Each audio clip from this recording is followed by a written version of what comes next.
Party के राष्ट्रीय स्तर पर टिप्पणी देने के लिए मैं आपसे बात कर रहा हूं।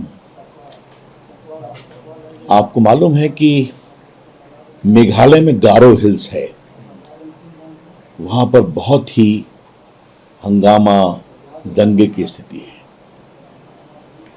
इसका कारण क्या है?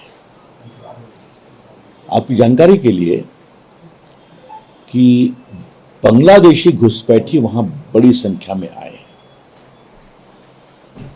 और जो गारो डिस्ट्रिक्ट काउंसिल है वो एक ऑटोनोमस बॉडी है और भारत के संविधान के अंतर्गत उनको अधिकार प्राप्त है एडमिनिस्ट्रेशन का। उसका चुनाव होता है,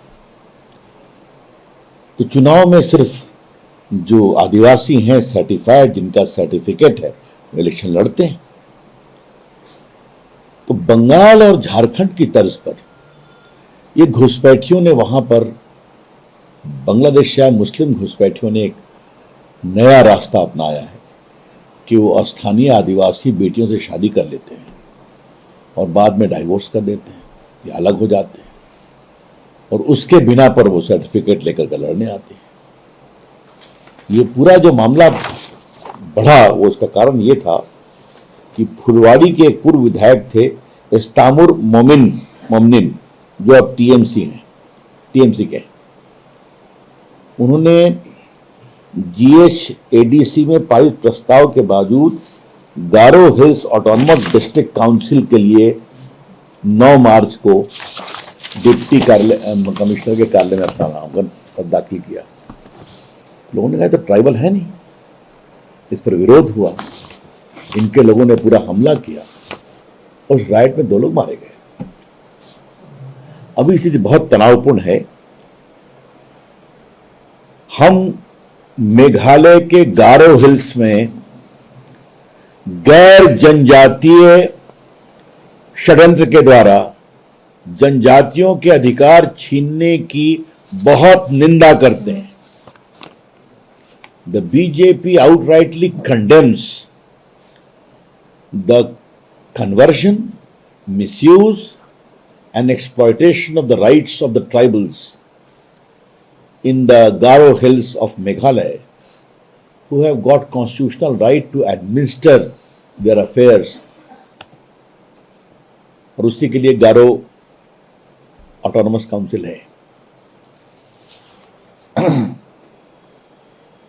ये जो पूरा घुसपैठ से वहां का डेमोग्राफिक चेंज हो रहा है, डेमोग्राफिक चेंज का सीधा असर वहां के आदिवासियों के अधिकार पर हो रहा है, उनकी जमीन पर हो रहा है, उनके राजनीतिक अधिकार पर हो रहा है और उनके पॉलिटिकल रिप्रेजेंटेशन पर भी हो रहा है, जो मैंने आपको बताया।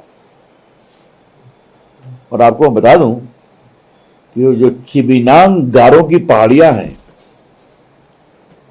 यहीं से आसाम पर मीर जुमला का नाम आपने सुना होगा, वो मुगल सेनापति थे, उन्होंने अटैक किया था नॉर्थ ईस्ट को कैप्चर करने के लिए।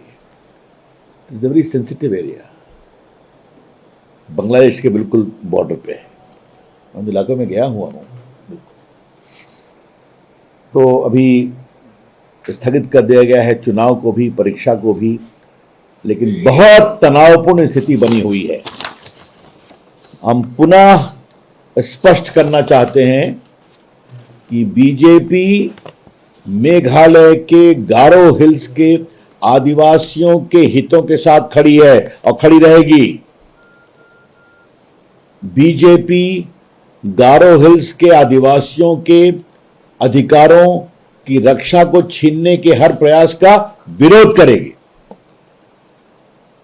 और ये बातें इसलिए भी आपकी जानकारी में जानना जरूरी है कि आसाम में बीजेपी की सरकार आने के बाद काफी कार्रवाई हो रही है इलीगल अवैध घुसपैठियों के खिलाफ। जो बाकी एनडीए के प्रदेश जिसमें मेघालय भी है, उन लोगों ने भी सख्ती करने की कोशिश की है। तो ये जो इन लोगों का पहले का पूरा कॉन्स्पिरेसी थी, उस पर काफी दबाव पड़ने की स्थिति में उन लोगों ने ये रास्ता अपनाया है, आदिवासियों से शादी करो, रास्ता निकालो और बाद में झूठे सर्टिफिकेट लेकर ऑटोनोमस काउंसिल में चुनाव लड़ो।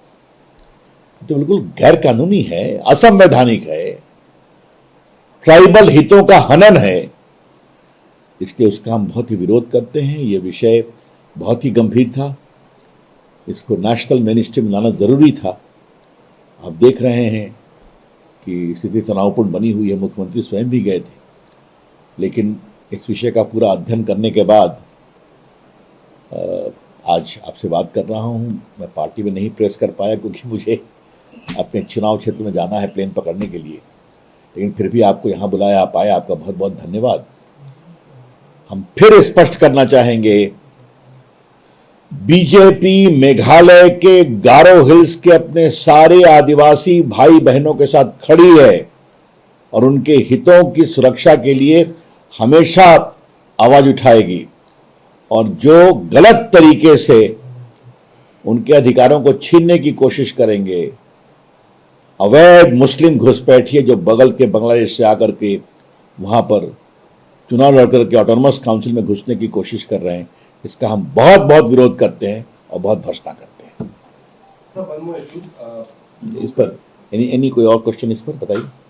रवि जी, असम में चुनाव है और आपको नहीं लगता कि इसका मोबिलाइजेशन होगा लोगों में, और विपक्षी पार्टियां तो भी करें, जानबूझ के ऐसी हिंसा की गई कि लोग मोबिलाइज करें, खासकर असम में आपको फायदा हो?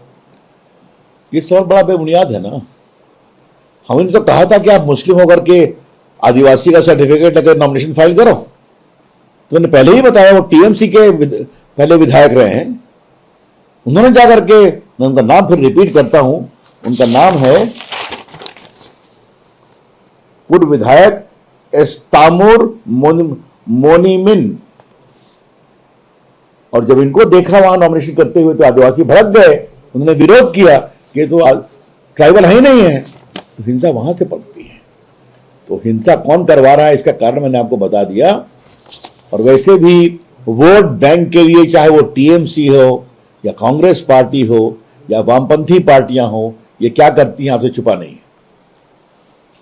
हम नॉर्थ ईस्ट को भारत का एक अभिन्न अंग मानते हैं। आपको मालूम, हमारे प्रधानमंत्री ने एक अलग से नॉर्थ ईस्ट का विभाग बनाया है, सारे मंत्री दौरा करते, मैं भी मंत्री था, मैं भी दौरा करता था, पीएम खुद जाते हैं, और आज वहां विकास की कितनी बड़ी गंगा बह रही आप सभी जानते हैं। अस्पताल, आज तो आसाम में आपके इलेक्ट्रॉनिक्स में क्या क्या नहीं बन रहा है, आप देख ही रहे हैं वहां पर।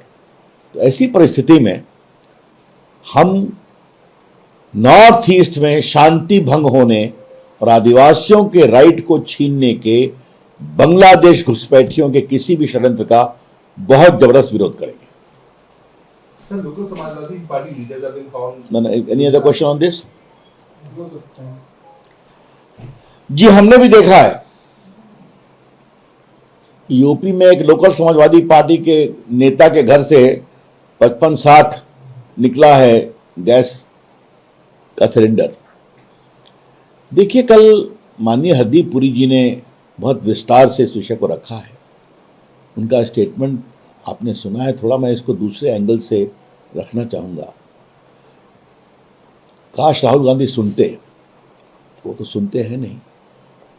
हमको लगा था कि माननीय स्पीकर बिरला जी के अविश्वास प्रस्ताव पर मुंह की खाने के बाद थोड़ी समझ आएगी, थोड़ी समझदारी बनेगी, लेकिन मैंने हाउस में अपने भाषण में कहा था, एक बात है समझना, एक बात है समझाना, तीसरा हम नहीं समझेंगे। तो राहुल गांधी तीसरी कैटेगरी में है। हाँ, आज उनकी पार्टी, आज बताइए, निर्मला जी बजट पर भाषण दे रही हैं, सप्लीमेंट्री ग्रांट पर, मैं भी था वहां पर, बस चिल्ला रहे हैं। लेकिन मैं थोड़ा आपको ये एंगल देना चाहता हूं जो बहुत ज़रूरी है। आज का मेन विषय मैंने आपको मेघालय का बता दिया। भारत का 60% गैस वो आता है कतर से, यूएई से, बाकी देशों से, और 20% लगभग भारत में गैस होता है। तो अभी जो पूरा वॉर हो गया है, इसमें तुम्हारी भूमिका नहीं है। तो इस वॉर में हमने ऑल्टरनेटिव सोर्स के लिए पूरा प्रयास शुरू कर दिया है। अमेरिका में, स्वीडन में, नॉर्वे में, जो बाकी देश हैं, कुछ हद तक रशिया से भी। तो नई व्यवस्था भी आ रही है। तो इसमें क्या कहा गया है? लोग होर्डिंग नहीं करें, लोग ब्लैक मार्केटिंग नहीं करें। प्रदेशों से अपेक्षा की गई है आप प्रायोरिटाइज करें। घर का चूल्हा बंद नहीं होना चाहिए और यह बंद नहीं होने दिया जाएगा। आप ये भी देख रहे हैं, आप लोग टीवी पे चला भी रहे हैं कि आजकल बहुत से रेस्टोरेंट इलेक्ट्रॉनिक चूल्हे की ओर भी शिफ्ट कर रहे हैं। तो चेंज हो रहा है। तो बगल का आपका देश पाकिस्तान है, देखा होगा, स्कूल बंद, कॉलेज बंद, सब कुछ बंद है। ऐसा तो हमारे यहाँ नहीं है ना। और मैं आपको एक बात बताना चाहूंगा, मोदी जी की सरकार कोई अप्रत्याशित परेशानी आती है तो आपने देखा होगा कोरोना में हमारे यहाँ ऑक्सीजन सिलेंडर नहीं थे, हमारे यहाँ बाकी इक्विपमेंट भी बहुत सारे नहीं थे, सब बना कि नहीं, ऑक्सीजन एक्सप्रेस चली कि नहीं, और हमने 2 लोगों को बचाया। वही काम कर रहे हैं, यहाँ भी करेंगे। कांग्रेस पार्टी का काम है खाली नारे लगाना, मोदी की सरकार का काम है समस्या के बावजूद जनता को सहूलियत देना। तो उसमें सारा काम हो रहा है। बाकी जहां तक पेट्रोलियम का सवाल है, पूरा स्टॉक भरा हुआ है, कोई दिक्कत नहीं आएगी। मैंने गैस के बारे में बता दिया, उसमें भी जल्दी निराकरण हो जाएगा। और भारत की जनता बहुत समझदार है।